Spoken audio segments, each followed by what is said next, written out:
Hi, I'm Fyfe and I'm the Stirling Makar. And what that means is that I'm a Stirling poet and I work with Stirling Council Libraries to encourage people around Stirling and around the country to engage with poetry. And we're working on a project at the moment for National Poetry Day.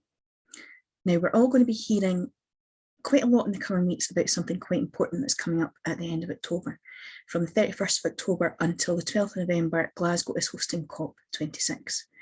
COP26 is the UN's 26th Climate Change Conference, or the Conference of the Parties, at which the UN will be uniting the world to tackle climate change.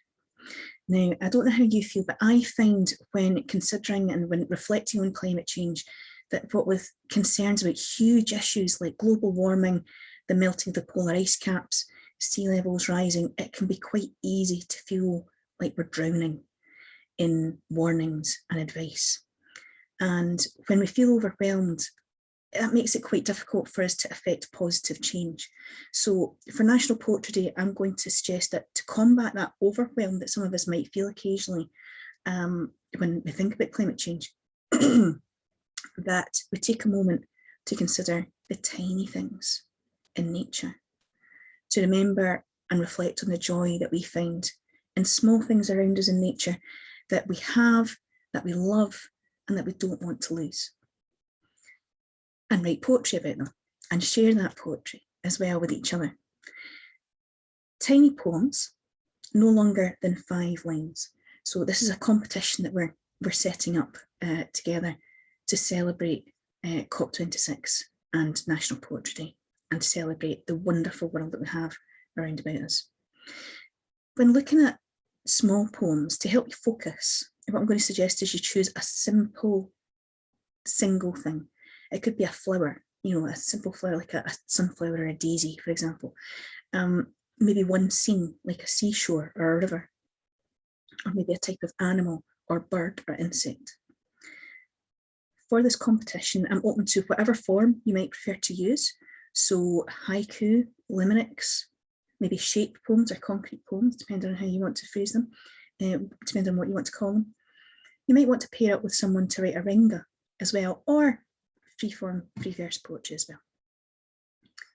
By focusing on tiny things and the small things around about us, on the positives, on the very reasons, that will help us focus on the positives and the very reasons we need to tackle climate change and that we want to tackle climate change, by reminding ourselves of the things that we love.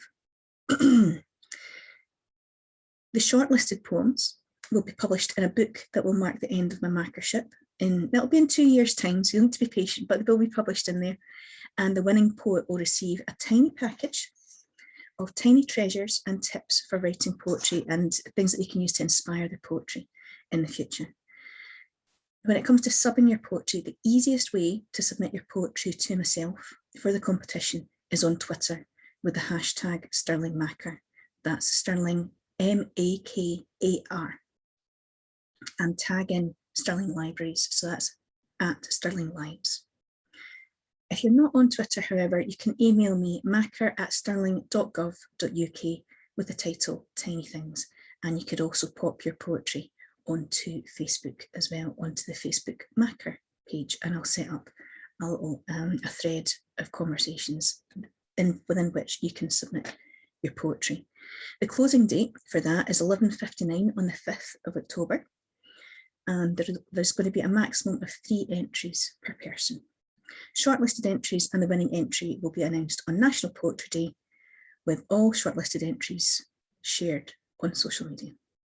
I'm thoroughly looking forward to reading your poetry and to celebrating COP26 and the conversations that are going to happen around about that to affect positive change around climate change. So all the best, guys, and happy writing.